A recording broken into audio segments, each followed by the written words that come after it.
जय श्री कृष्णा। दोस्तों स्वागत है आपका अपनी इस YouTube चैनल में। दोस्तों आज के इस नए वीडियो में हम आपको श्रीमद् भगवद गीता के 9वें अध्याय का लाभ और महात्म्य सुनाते हैं, जिसे अच्छे से सुनना और समझना। दोस्तों इस ज्ञान के आपकी सारी समस्याओं का समाधान और आपके सारे सवालों का जवाब मिलता है। तो दोस्तों यह ज्ञान आपको पसंद है तो हमारा आग्रह है कि इस वीडियो को अपने दोस्तों के साथ, अपने परिवारजनों के साथ शेयर करें। तो चलिए शुरू करते हैं इस दिव्य यात्रा को। श्रीमद् भगवद गीता का 9वां अध्याय राजविद्या राजगृह योग के नाम से प्रसिद्ध है। इसे भगवान श्री कृष्ण ने अर्जुन को अद्भुत, गोपनीय और परम पवित्र ज्ञान के रूप में प्रदान किया है। यह अध्याय गीता के अन्य अध्यायों से विशेष इसलिए है क्योंकि इसमें भगवान ने भक्ति योग की सर्वोच्चता को बताया है और यह भी समझाया है कि जो व्यक्ति अनन्य भाव से उनकी भक्ति करता है वह संसार के समस्त दुखों से मुक्त होकर मोक्ष प्राप्त करता है। इस अध्याय में भगवान ने स्पष्ट रूप से कहा है कि अनन्य भक्ति से ही मुझे प्राप्त किया जा सकता है और जो भी व्यक्ति श्रद्धा व प्रेम से उनकी पूजा करता है वे स्वयं उनकी रक्षा करते हैं। दोस्तों अब हम जानेंगे 9वें अध्याय के लाभ। तो पहला लाभ है राजविद्या अर्थात श्रेष्ठतम ज्ञान की प्राप्ति। राजविद्या ज्ञान की प्राप्ति।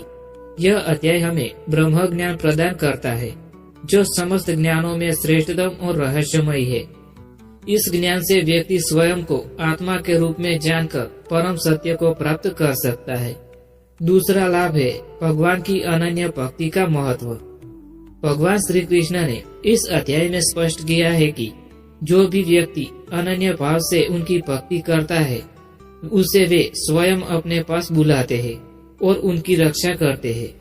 तीसरा लाभ है मोक्ष का मार्ग। इस अध्याय में भगवान ने यह भी बताया है कि जो भी उनकी शरण में आता है वह चाहे किसी भी जाति, वर्ण या समाज से हो, अंत में मोक्ष को प्राप्त करता है। चौथा लाभ है कर्मों के बंधन से मुक्ति। इस ज्ञान को प्राप्त करने से व्यक्ति कर्मों के बंधन से मुक्त होकर ईश्वर की कृपा का पात्र बनता है। पांचवा लाभ है ईश्वर की सर्वव्यापकता की समझ।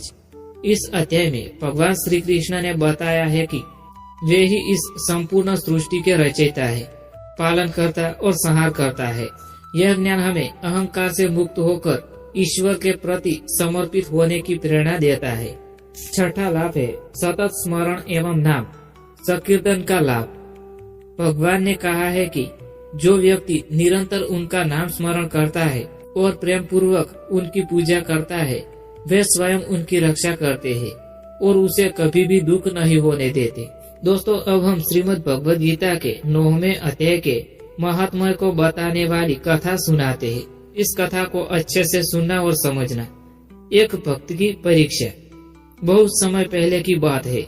उज्जैनीय नगरी में गोविंददास नामक एक व्यापारी रहता था। वह भगवान श्री कृष्ण का परम भक्त था और हर दिन भगवद गीता के 9वें अध्याय का पाठ किया करता। गोविंददास का हृदय निष्कपट था और उनकी भक्ति में अटूट विश्वास था। उनके नगर में कई लोग उनकी भक्ति को देखकर उनका उपवास उड़ाते थे। वे कहते थे सिर्फ गीता पढ़ने से क्या होगा, व्यापार में लाभ हानि तो तुम्हारे कर्मों पर निर्भर करता है। लेकिन गोविंददास उत्तर में बस यही कहता।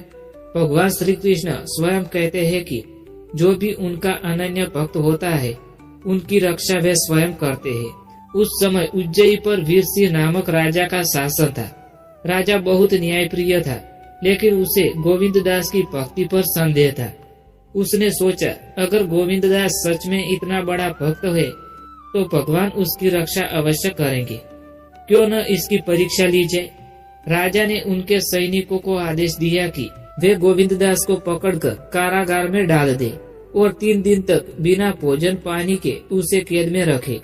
गोविंददास मुस्कुराया और बोला, राजन जो कुछ भी हो रहा है वह मेरे प्रभु की इच्छा से ही हो रहा है। पहला दिन बीत गया, दूसरा दिन भी निकल गया, लेकिन गोविंददास की श्रद्धा डगमगाई गई नहीं। उसने कारागार में भी भगवद गीता के 9वें अध्याय का पाठ किया और भगवान श्री कृष्ण का स्मरण करता रहा। तीसरे दिन जब राजा ने उसे देखने के लिए द्वार खोला तो वह आश्चर्यचकित रह गया। गोविंददास स्वस्थ और प्रसन्नचित्त थे। उसके चेहरे पर दिव्य तेज झलक रहा था। राजा ने चकित होकर पूछा, तुम 3 दिनों तक भूखे प्यासे कैसे जीवित रहे?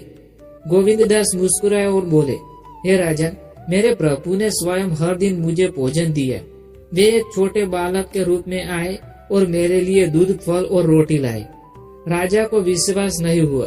उसने कारागार के प्रहरी से पूछा, क्या तुमने किसी को अंदर जाते हुए देखा? प्रहरी ने उत्तर दिया, महाराजा, हम पूरी रात पहरा देते रहे, लेकिन कोई अंदर नहीं गया। राजा को तुरंत समझ आ गया कि स्वयं भगवान श्री कृष्ण ने गोविंददास की रक्षा की है। उसने गोविंददास से क्षमा मांगी और उसकी भक्ति को नमन किया। कथा से शिक्षा।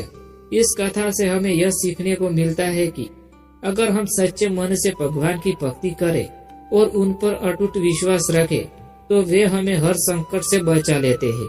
गोविंददास ने गीता के 9वें अध्याय का नित्य पाठ किया और भगवान ने उसकी रक्षा की। यह अध्याय हमें सिखाता है कि संसार के झूठ आकर्षणों से ऊपर उठकर हमें ईश्वर की भक्ति करनी चाहिए। चाहे कोई भी परिस्थिति हो, अगर हम सच्चे मन से भगवान को पुकारे तो वे अवश्य हमारी सहायता करेंगे। इस अध्याय की सीख। श्रीमद् भगवद गीता का 9वां अध्याय हमें अनन्य भक्ति का संदेश देता है और यह बताता है कि भक्ति ही सबसे सरल और श्रेष्ठ मार्ग है भगवान को पाने का। यदि हम निष्काम भाव से श्री कृष्ण की भक्ति करेंगे तो हमें न केवल इस जीवन से सुख शांति प्राप्त होगी, बल्कि मृत्यु के बाद मोक्ष की भी प्राप्ति होगी। इसलिए हमें नित्य इस अध्याय का पाठ करना चाहिए और भगवान की शरण में रहकर उनके बताए गए मार्ग पर चलना चाहिए। यह हमारे जीवन की परम सफलता होगी। दोस्तों, इसी के साथ यह ज्ञानवर्धक वीडियो यहाँ समाप्त होता है। मैं उम्मीद करता हूँ कि आपको पसंद आया होगा। अगर पसंद आया हो तो वीडियो को लाइक करें, शेयर करें और चैनल को सब्सक्राइब करना ना भूलें। Thanks for watching videos. Thank you.